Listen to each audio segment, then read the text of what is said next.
Você critica a Lei Rouanet e elogia os Estados Unidos? Tenho uma notícia pra você. Tem um brasileiro que fala dos Estados Unidos assim, ó. Tá vendo? Lá é país sério. Lá eles não ficam dando dinheiro pra essa corja de artista. Não existe essa mamata lá nos Estados Unidos, sabe? Meu amigo, eu tenho uma notícia pouco desagradável pra você, tá? Os Estados Unidos, eles podem não ter uma lei Rouanet igual a nossa, com o mesmo funcionamento, a mesma legislação e as mesmas regras. Mas se o seu argumento é que o país é sério, porque ele não usa dinheiro público, incentivo fiscal ou benefício tributário para financiar a cultura, eu sinto te decepcionar, ou nem tanto, mas os Estados Unidos, eles também fazem isso, tá? Foi justamente por isso que uma matéria publicada hoje, dia 21 de agosto, na Folha, me chamou a atenção. O título ele é assim: Por que outros países estão investindo bilhões em cultura? A princípio, eu confesso que eu achei o título bem tendencioso, assim, como se o Brasil não investisse também milhões, bilhões, né, em cultura. Mas eu achei interessante trazer isso porque existe uma desinformação gigantesca aqui no Brasil sobre como a cultura é financiada. As pessoas, elas criam uma imagem muito curiosa de que incentivo à cultura é uma invenção brasileira. Como se aqui a gente tivesse criado a Lei Rouanet, porque brasileiro ama dar dinheiro para artista, vagabundo, enquanto, sei lá, nos Estados Unidos, na França, Canadá, Coreia do Sul, eles ficam olhando e pensando: meu Deus, que absurdo o Brasil tá fazendo um negócio desse. Só que não é isso que acontece. Vamos começar pelos Estados Unidos, então, tá? Já que vocês gostam tanto de lá. A matéria, ela começa falando de uma medida lá na California Film Commission. Eles anunciaram 193 milhões de dólares em créditos tributários para 38 produções audiovisuais. Isso dá quase R$ 1 bilhão na nossa conversão, tá? E presta atenção na expressão que eu acabei de falar: créditos tributários, ou seja, existe a participação do Estado por meio de um sistema tributário para incentivar a indústria cultural. A justificativa também é interessante. A ideia é manter empregos, atrair investimentos, fortalecer a economia e manter a competitividade da indústria audiovisual da Califórnia. Olha como é, agora olha como a conversa muda dependendo do país. Quando a Califórnia concede crédito tributário para a produção audiovisual, a gente fala: é Hollywood, é a indústria, é emprego, competitividade. A Califórnia sabe a importância do cinema. Agora coloca incentivo fiscal e cultura na mesma frase no Brasil. De repente aparece uma galera falando: tá lá concorrendo ao Oscar graças ao dinheiro do nosso governo. Sim, meu amor. Às vezes é com mecanismo tributário também. Bem-vindo ao funcionamento de políticas de incentivo econômico. E isso não significa que os dois modelos sejam iguais, não, tá? Eu vou repetir porque eu já consigo ver uma galera aí cortando esse vídeo. A Lei Rouanet e os mecanismos americanos, eles não são a mesma coisa. Os Estados Unidos, eles têm um modelo muito mais descentralizado. Existem mecanismos federais, estaduais, incentivos específicos para determinadas indústrias, financiamento público direto e uma estrutura muito forte de filantropia como benefício tributário. O próprio, esse eu vou ter que ler, tá? É National Endowment for the Arts, o NEA, é uma agência federal americana que concede recursos para iniciativas artísticas. Em 2026, esse programa, o programa NEA Big Read, anunciou recursos para 71 organizações sem fins lucrativos.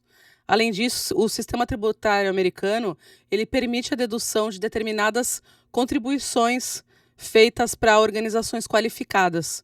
E a partir do ano fiscal de 2026, até pessoas que não fazem a declaração das deduções discriminadas por eles lá, elas podem, dentro das regras previstas, deduzir determinadas doações em dinheiro a organizações qualificadas.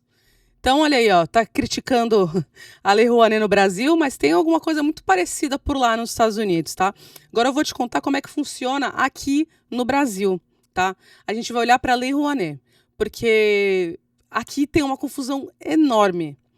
Tem gente que fala que é como se você se cadastrasse um projeto cultural, como se você cadastrasse um projeto cultural no Ministério da Cultura, e se o Ministério da Cultura gostasse, ele vai lá, faz um Pix para você e você realiza seu projeto. Não funciona assim, tá, gente? A Lei Rouanet, ela criou o PRONAC, que é o Programa Nacional de Apoio à Cultura. E esse PRONAC, ele possui diferentes mecanismos.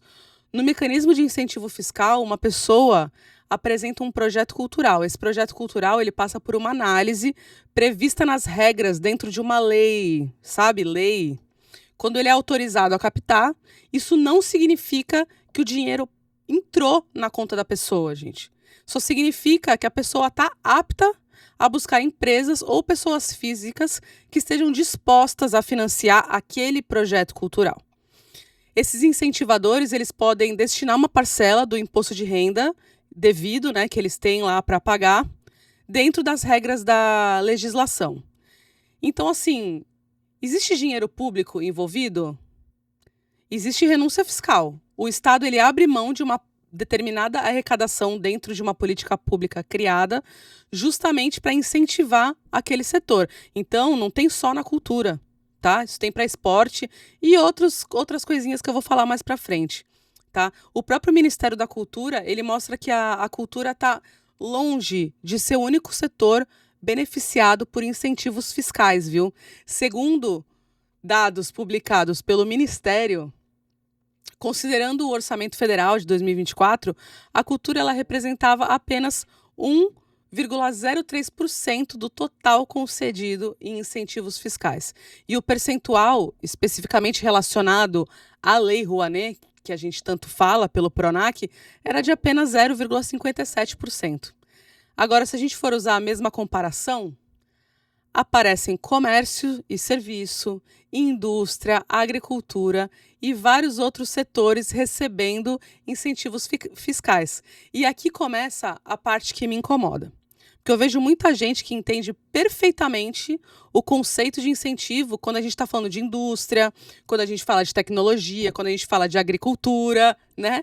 Quando é uma determinada empresa recebendo benefício para instalar uma fábrica em determinada cidade, porque as pessoas falam, isso vai gerar emprego, vai movimentar a economia, vai devolver para a região. Massa, realmente.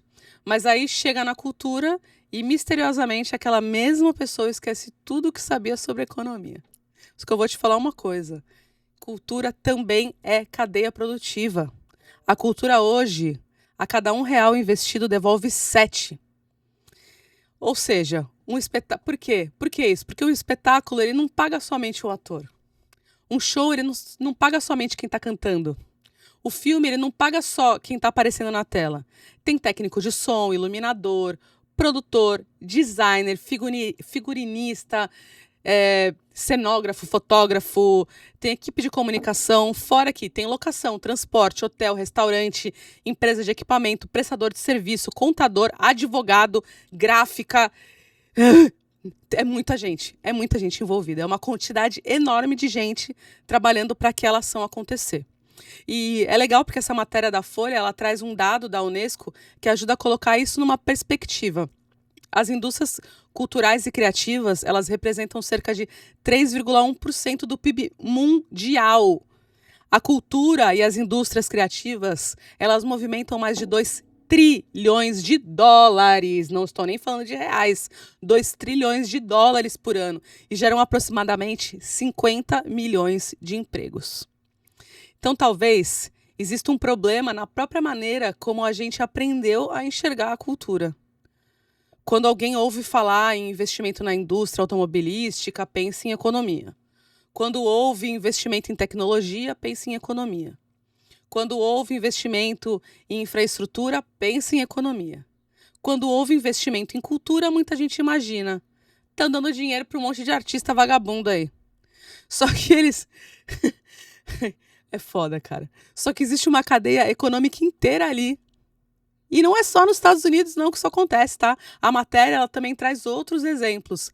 Na França, por exemplo, tem um mecanismo que permite benefício fiscal para empresas que apoiam iniciativas culturais seguindo regras e limites próprios. No Reino Unido e no Canadá, isso também acontece. Eles têm fundos voltados ao fortalecimento da produção cultural.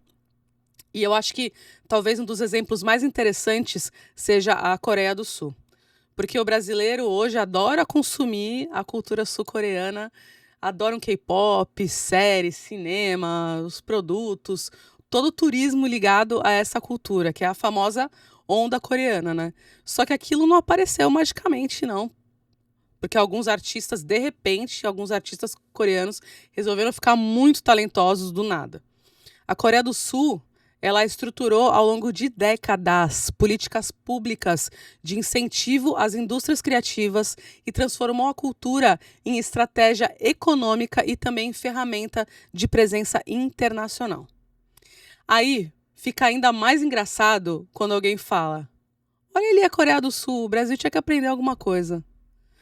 Meu amor, talvez uma das coisas que a gente pudesse aprender fosse justamente tratar a cultura como um setor estratégico aqui no Brasil. E é aqui que eu quero fazer uma distinção. Porque nada do que eu estou falando significa que a Lei Rouanet é perfeita e que ninguém pode criticar. É claro que pode. A gente tem que discutir a concentração de recursos, a gente pode discutir o acesso, a regionalização, a gente pode discutir quais produtores conseguem chegar nas empresas patrocinadoras, a gente pode falar da burocracia, dos critérios, a gente pode discutir como melhorar os mecanismos.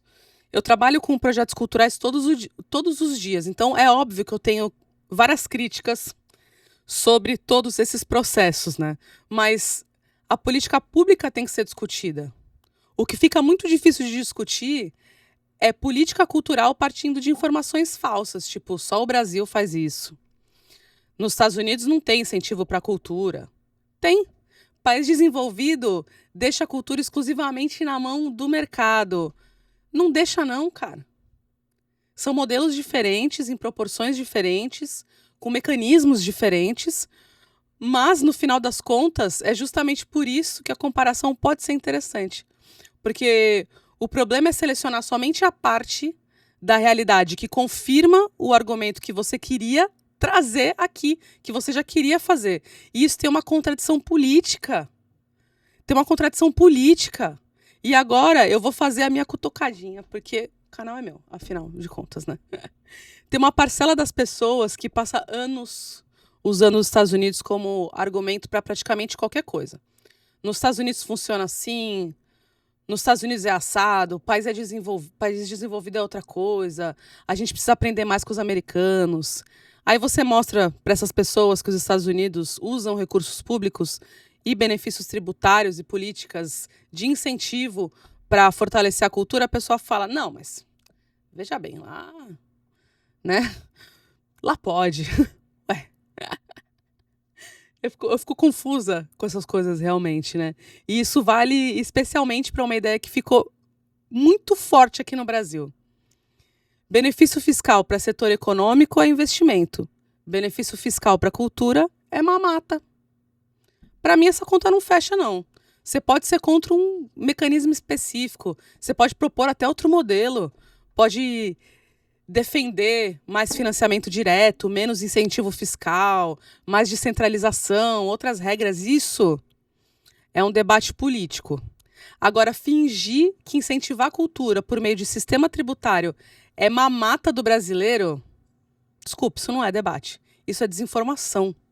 E talvez essa seja a parte mais importante do vídeo. A discussão sobre cultura no Brasil ficou tão contaminada politicamente que muita gente nem sabe mais o que está criticando. Só fica falando que o governo dá dinheiro para artista vagabundo, critica a Lei Rouanet achando que dá qualquer cachê público, aí qualquer cachê público é Lei Rouanet. Critica projeto cultural aprovado achando que a aprovação significa dinheiro recebido. Critica um valor autorizado para captação como se aquele valor já tivesse sido captado, já tivesse sido entregue para a pessoa, né? Mistura financiamento direto, investimento fiscal, patrocínio estatal, edital cultural, emenda parlamentar, orçamento público. Mistura tudo isso e chama de Lei Rouanet. Aí fica impossível ter uma discussão minimamente séria com esse tipo de gente, né? E eu acho que quem trabalha com cultura também precisa aprender a explicar isso melhor. Porque muita gente xinga a Lei Rouanet, fala mal da Lei Rouanet, e isso acontece muito comigo. Vejo muita gente chegando para mim falando mal da Lei Rouanet, e eu sempre tenho que explicar, né, o que que é. E a pessoa acaba mudando de opinião, porque às vezes as pessoas nem sabem como é que esse mecanismo funciona. Então cabe a nós explicar por quê, como é que funciona, como é que aquilo acontece, porque a informação é uma das melhores ferramentas que a gente tem para desmontar esse tipo de discurso. Então, olha só, da próxima vez que alguém falar isso é coisa do Brasil, nos Estados Unidos não tem esse tipo de mamata, não precisa brigar. Só responde assim: tem certeza? Porque talvez essa pessoa descubra que os países que ela usa como exemplo também investem em cultura. Cada um do seu jeito, com mecanismos diferentes, com políticas diferentes, e muitas vezes justamente porque entenderam uma coisa que a gente ainda precisa repetir muito aqui no Brasil. Cultura gera trabalho, gera renda, movimenta o dinheiro, cria indústria. A cultura projeta um país para o mundo, cara. E sim, a cultura também é uma área legítima de política pública. A gente pode discutir como investir, a gente pode fiscalizar, a gente pode cobrar resultado. A gente pode até pensar em melhorar a lei. Eu acho que a lei tem que ser melhorada, sabe? Só que vamos pelo menos começar essa discussão sabendo do que a gente está falando, né? Porque se incentivo fiscal para a cultura aqui é mamata, mas lá fora é política econômica, talvez o problema não seja exatamente o incentivo fiscal.